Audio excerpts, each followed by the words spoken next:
Tampok ang larawang ito nakuha ni Jaijay Kuyan, isang estudyante na nakadisplay ngayon sa isang contemporary art exhibit sa Baguio Convention Center. Anya, kuha ito sa La Union nang siya ay nagbabakasyon. Ang larawan ay tinawag niyang A Small World. Nakuha ko siya from the seaside na nakyutan ko kasi sa hermit crab doon na nagtatago. Then, it struck to me na like as his world is like, it's a small world because it's literally small. Pero if you look at it on a deeper side, like for us, what we only have is, there's so many of us in this small world. And we only have one. So that's why we should also take care of nature. We should think about preserving it.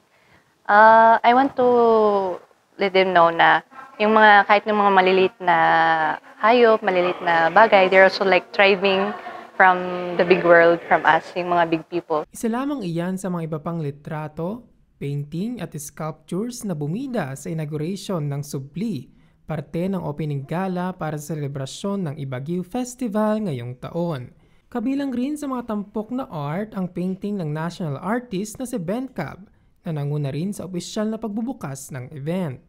Well, it's nostalgia for me because during our festival before, the last one was I was the president, and that was 1983, a long time ago. But it's good to see that it's continuing, and hopefully it will get bigger.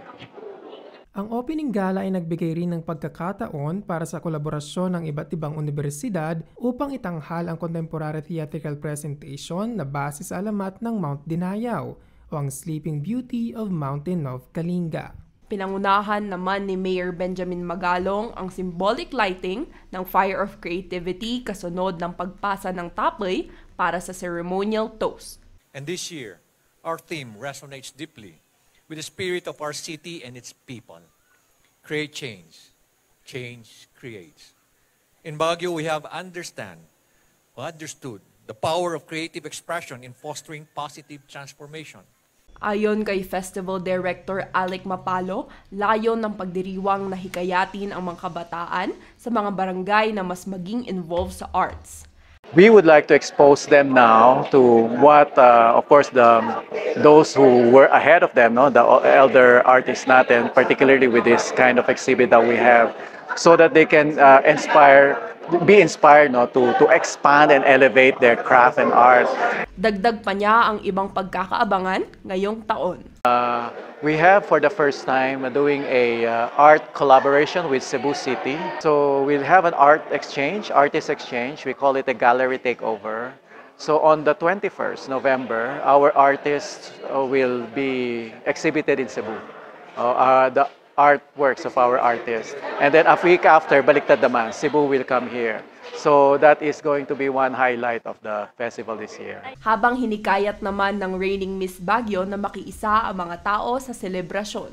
Ang importance po ng Baguio Festival is that ma-remind po sa atin kung gaano ka-unique yung culture and tradition ng Cordilleran.